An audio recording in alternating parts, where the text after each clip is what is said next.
The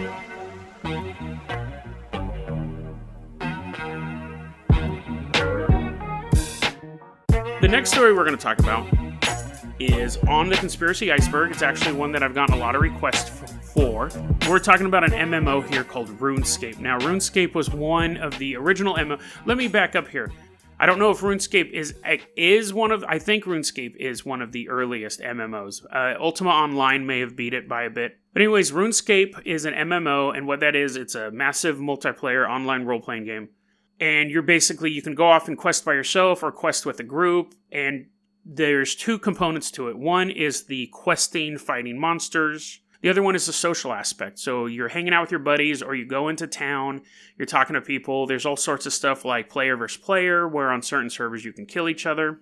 And then there's servers where you just kill monsters. Brief overview of what MMOs are in general, and then RuneScape as well. So what RuneScape, it's because it's so old. It's from 2001. It has still a loyal fan base who plays it, and they live in that game.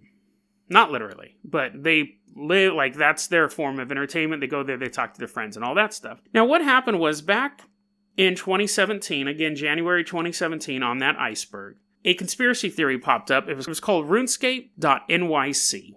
And so, of course, people are like, what does that mean? So people began, and again, this kind of comes to stuff like golf rumors, where the phrase appears, and sometimes it could just be a made-up phrase. It could just be a phrase somebody put up on the iceberg as a joke, and we have to address that. That could be the answer to what this conspiracy is. It's not the most interesting answer, but we do have to address it. It could just be something made up.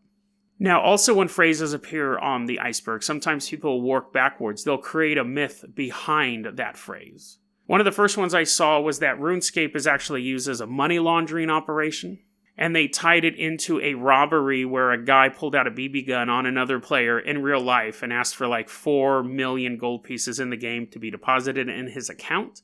And that happened in New York City, and the kid with the BB gun, got like 5 years, because it is, robbery. Now, I'm sure that online games are used as money laundering to a point, definitely.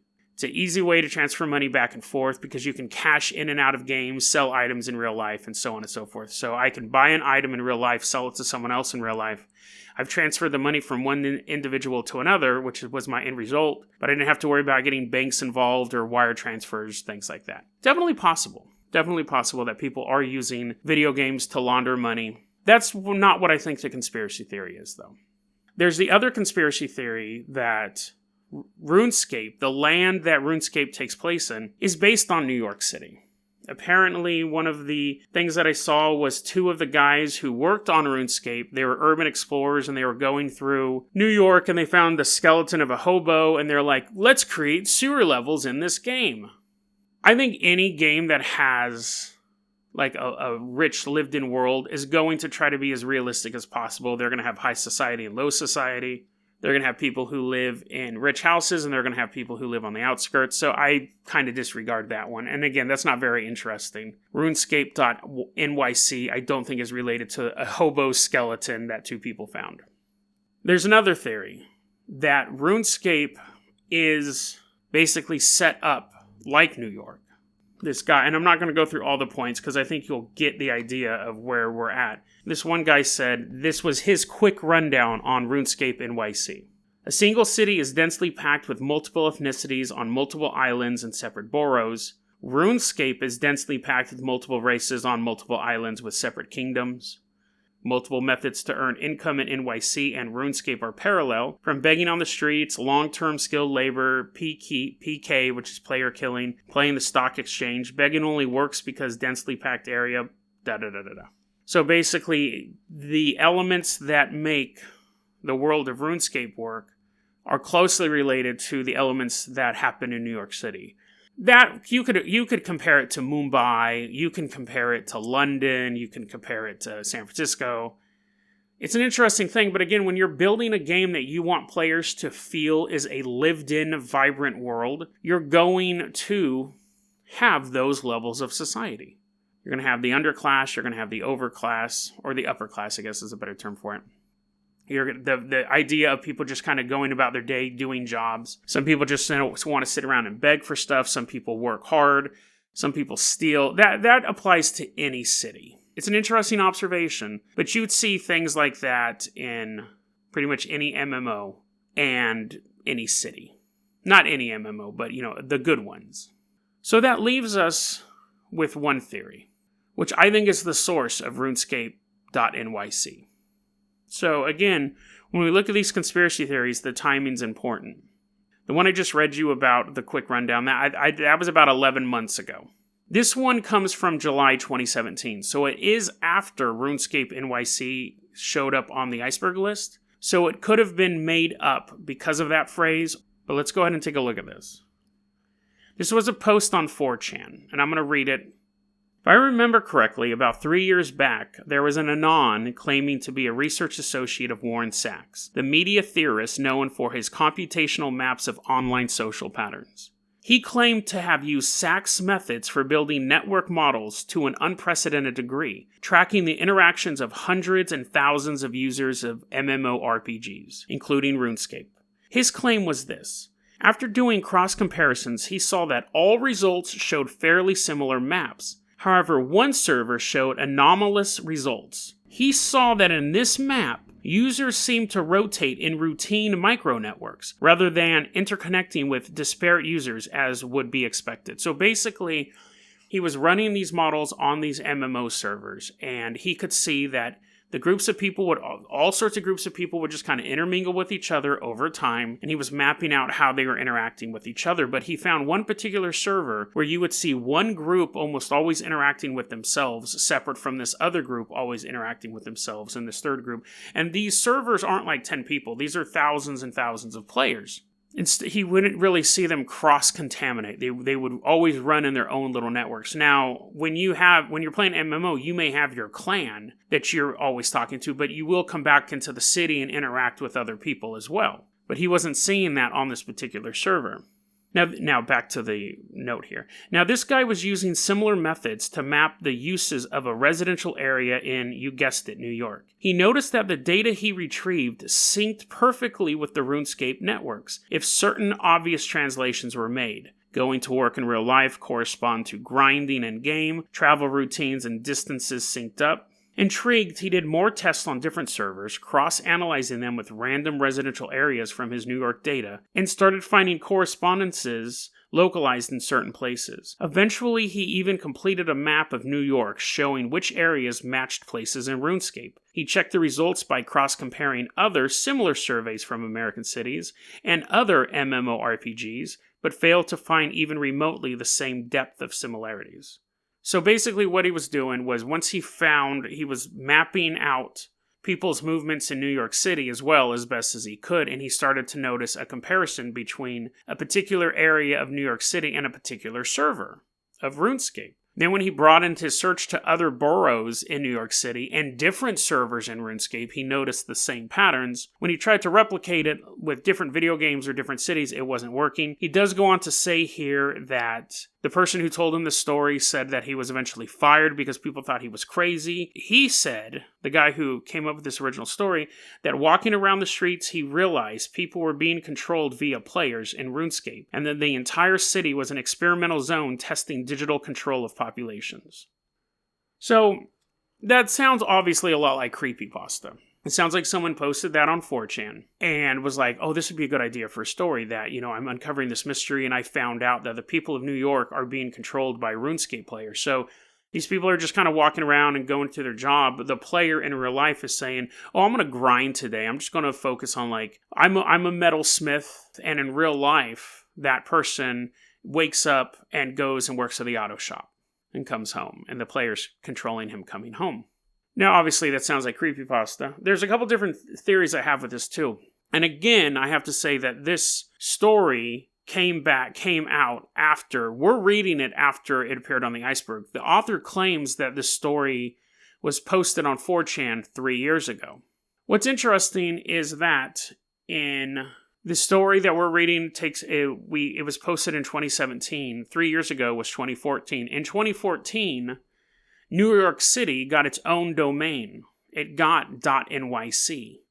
The entire city now has .nyc. So that matches up to, if the story is true, that the story takes place 3 years ago when he discovers this, and that was the same time that the city of New York got its own web domain, .nyc, which would explain why it's called runescape.nyc. The theory that this guy's putting forward is that the people of New York, or not, maybe not all of them, but there are people in New York who are being controlled by players on RuneScape, and neither person knows either one's happening. The guy who's playing RuneScape just thinks he's on a cool server. The guy in New York is just going about his job. There's the possibility that the people playing the game do know what they're doing.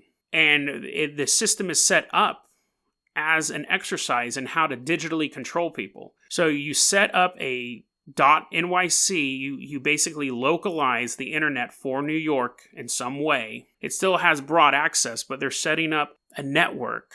Who's they? I don't know. The government, whoever. Again, I'm just throwing out theories here.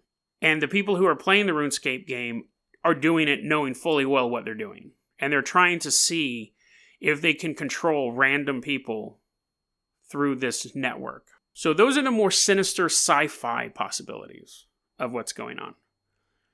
That it's some sort of government control. The thing with that theory is that you would basically have to have the ability to control people's minds with the internet. And that's really super sci-fi-y. And not only control people's minds through the internet, but have no way of having it being detected. And it would have to have a pretty effective control rate, because what if one day you're like grinding? I mean, anyone who plays role-playing games, you get bored after a while. Let's say you do make the guy go to work at the auto shop, and then you're like, you know what, I'm going to go and fight monsters. Does he just like go into the sewers? They're like, John, where are you going? You're still on the clock. And he's like lifting up a manhole, and he jumps down. He's like beating up 10 goblins. So, I mean, I think that when you put a little bit of thought into it, that kind of falls out. If we do accept that this story is true, and let's do it for the sake of argument, I think it's the other way around. I think that it's not the people in the RuneScape, not the players of RuneScape who are controlling the people. I believe, let me rephrase it. I don't necessarily believe, but let's, for the sake of argument, what is far more likely is that there is a surveillance apparatus in New York City that is being tested, and it is so advanced that what people do in real life is mirrored in the game. So you basically are using an algorithm, and you could sit at a server and go, if you know what player represents what person, you could look at the server and go, oh, he's at his job today. That's weird. How come he's not there? That's weird. Why is he talking to this person? You would have a surveillance apparatus that would basically break down people to ones and zeros, and then you could watch them in real time on this server.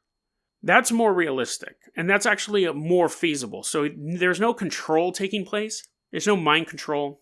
There's no player involvement. You're basically able to watch these people where they're at, because you would be able to correspond. Oh, he's in the Valley of Dordgoth. That is Brooklyn. So he's there. Why they would do this, other than like surveillance, I guess why is not the right word, but you think it would just be easier to have video cameras everywhere, but again, you might get a bunch of civil liberties stuff going on. If you're pinging people off of their cell phones and you give everyone an avatar and everyone a name and only you know what those mean, if anyone ever caught you, they would literally have to find the servers and prove that the servers are actually recorded information from real people in New York City. And of course, any court would throw that out. They're like, what are you talking about? I think that's what the conspiracy theory is. I don't think it's about NPCs or mind control. I think if it is real, it is a surveillance network that is so vast because it's undetectable. Because you take that information and you put it into a video game, and unless you know the code of what to look at, it just looks like a bunch of random video people doing random video game stuff. What are they going to do? Subpoena your server? Yeah, sure, go ahead. It's just a bunch of dudes fighting orcs. But in real life, he's playing football or something. I don't know. But it would be a surveillance tool that you would never have to worry about showing in court, but it would give you complete view of what everyone was doing at every single time in this entire city. Spread out over multiple servers, but you're the government, you're whoever who has this type of money to throw around, and you want access to that information. But basically, the .nyc wasn't like this great gift for the people of New York City. It was a way to localize their internet so this surveillance system would work. Is it possible? I guess. Is it plausible? Maybe. But again, what we're going off of, as far as we can see, is creepypasta written after the initial iceberg was posted. So it does say that it took place earlier, and we don't have to, but we're taking this person's word for it.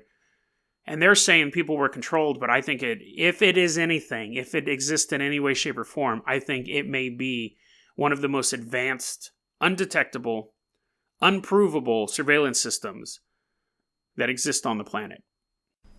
That was a clip from our daily podcast, Dead Rabbit Radio. Dead Rabbit Radio is available anywhere that you listen to podcasts. It's daily paranormal, conspiracy, and true crime news. If you want to hear the full episode that this clip came from, check the link below. Please like and subscribe. And hit that little bell, too. That does some magical stuff. Thanks, guys.